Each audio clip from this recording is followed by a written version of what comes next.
Hi, Captain. You just went to your office to speak to me. Yes, so how can I help you, ma'am? I'm just kind of confused about what happened earlier. Well, you called 911, correct? Yes, on the direction of one of your firefighters there earlier when you were out on a call. So I went and responded out there myself, and I knocked on your door, 3:15. I wanted to talk to you, but you didn't answer the door. You were responding to a smoke alarm or a fire alarm going off, correct, from the 911 call? Ma'am, did you hear me knocking on your door? I was outside watching you from my car. I evacuated in case there was a fire. Okay. But it was very strange that when you came directly to the unit, when the smoke alarm was still going off and could be heard audibly at that point, it was very strange. I'm sorry? We got there was no smoke alarm. Well, you drove around the block from the 911 call first, and then the alarm that had been going off for almost 4.5 hours magically went off the split second that you showed up here. Then you made a beeline for my unit and were knocking on the door when that wasn't what you were responding to. It wasn't in my unit. And then you asked the neighbors, while you were on camera being videotaped, you asked the neighbors if I was crazy? Is that an appropriate thing for you to be doing? No, I asked her if she's having any type of episodes. Is there something wrong? And she said, yes, I think there's something wrong. With me? Yeah, that's what she said. I go, do you know her? Do you have her telephone number so you can call her? And she goes, yeah, I think and she gave me that look, like there was something wrong with you in the head. I go, oh, she's having some sort of episode. I wouldn't say anything to make you feel bad. By no means. The number one thing that we do, first of all, we start from the beginning. I came out, listen. I don't know that woman. And responding to a smoke alarm call. Yeah. Can we start from the beginning? Yeah, let's start from the beginning. Please do. So I heard the truck company going out, and the captain that's working overtime says, hey, she asked for you. And I go, oh, yes, I remember her. I said, I'm going to go myself and check it out. So when we first come in, if there's smoke coming from that building, I want to do a drive around the whole thing so I can see all four sides. Oh, you saw smoke coming from the building. Just listen. If there was a smoke alarm coming from anywhere in there, I drive on one side, and I look at the whole building to see if any unit has smoke coming out. And then check out one side, and then check out the other side, and I tell my driver, double back, so we go to the front door. So when I went through the front door, I looked at the automatic alarm system, and the automatic alarm system is everything's fine. There's no alarms. So from there, I went and checked the floor, which is the third floor. We're listening for any type of alarm. And then that's when I started knocking on your door. And I was saying, ma'am, it's Captain Tapia, open up the door. I told them clearly that it wasn't my floor or my unit. Ma'am. So why are you saying the floor that it was coming from, as if it was coming from my unit, which it was not? If you can hear it from your unit, then that's where I'm going to start to listen for it. Okay, because it could be another alarm, it could be an intruder alarm or whatever, water flow, something like that. But here's the thing too: when your neighbor came out, I asked the neighbor, "Do you know the lady that lives here at 315?" The reason for that is because if you have her telephone number, give her a call so she can open up the door so I can talk to you. I even went as far as calling my dispatch. And I asked, hey, is there a telephone number that I can call her back? They said there's no available callback. Additionally, feeling. Actually, what you said to her is, do you know her? She claimed she did, which she does not. She doesn't even live in that unit. Ma'am. Not legally. And then you said, is she a little crazy? That's what you said on my videotape of you. Why would you say that? Why would you say that when someone's calling for a smoke alarm or a fire alarm going off? Ma'am. She looked at me and went and said, she's a little special. I go, well, is she going through something right now? She's manic? Is there something going on right now? I've never met that woman in my life. You're doing a psychiatric profile from someone calling for a fire alarm going off. Ma'am, I'm asking to see if you're having an issue. Are you having an issue? Ma'am, we're only here to help, okay? You don't I bet. I bet you're here to help. You're doing a psychiatric interview about someone who doesn't live here, has nothing to do with it. I don't. Asking them if I'm crazy because I called the fire department for a fire alarm going off for over 4 hours? You're doing a psychiatric interview and you brought 2 LAPD black and whites with you? Saying I have mental issues because I called the fire department? I've never called a police officer there.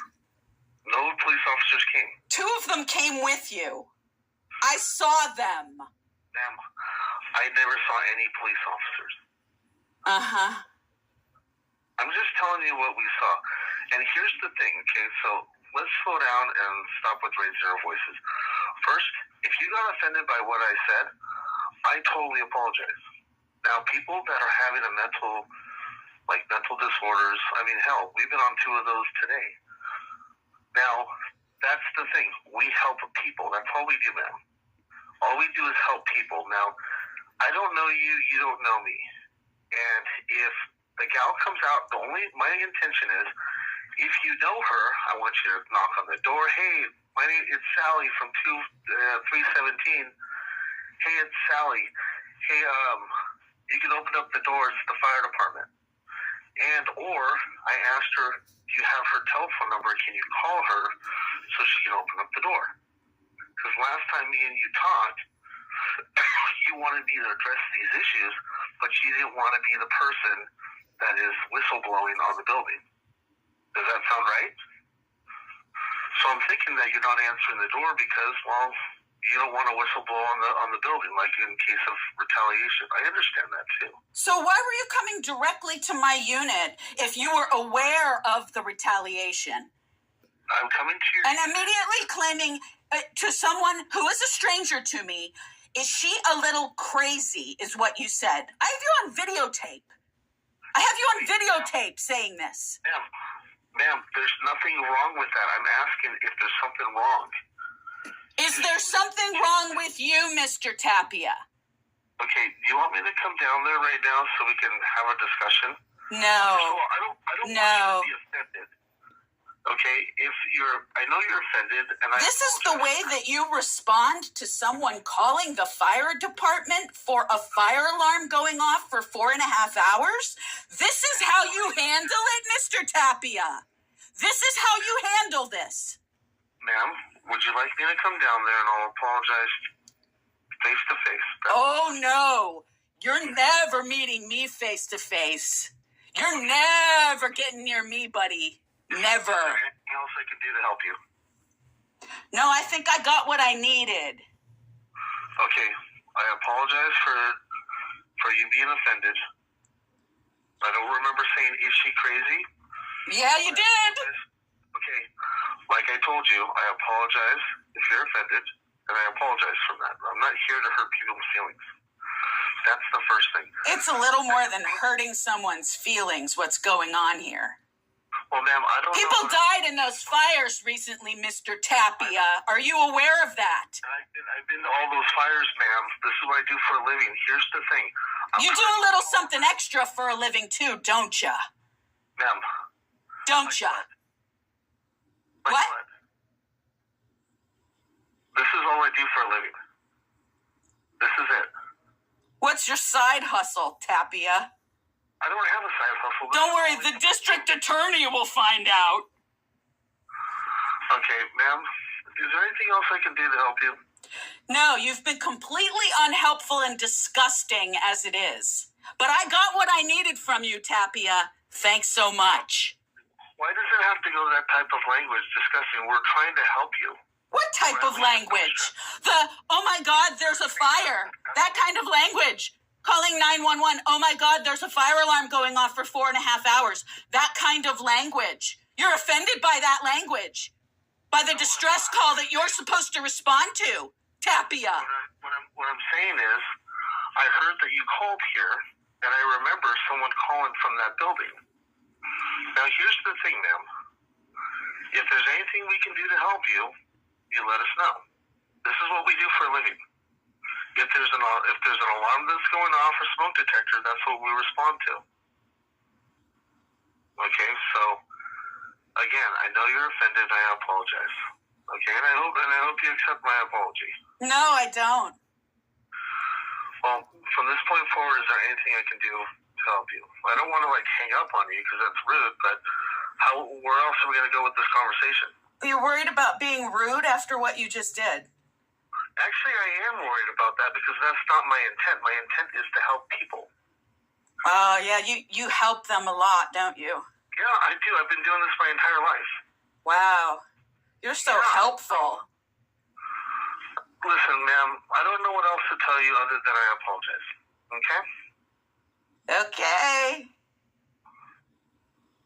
So, is there anything else I can do? You can stop the criminal activity. That would be nice. Well, I don't do any criminal That cost people some lives and their whole, everything they owned in the world and some lives.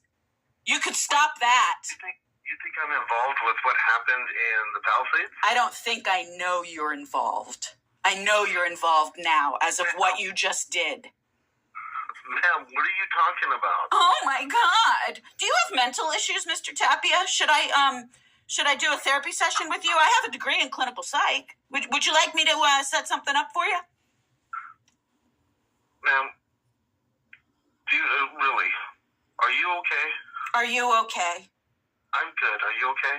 I'm the only person in this conversation that actually has a degree in clinical psychology. So I believe I should be asking you that question. You're a public servant. That is nowhere in your pay grade, honey. Nowhere in your pay grade. You are unqualified to diagnose psychological disorders. I never said I was. Good. Because some of your LAPD buddies think they can do that too, which is hilarious. So, ma'am, is there anything else I can do so we can conclude this telephone call? I think you've done enough already. But again, the one thing that you could do for me, Tapia, is to stop your involvement, to cease your involvement in this massive criminal activity. You think you can do that? Yes. All right, great. Have a good day. Okay, goodbye.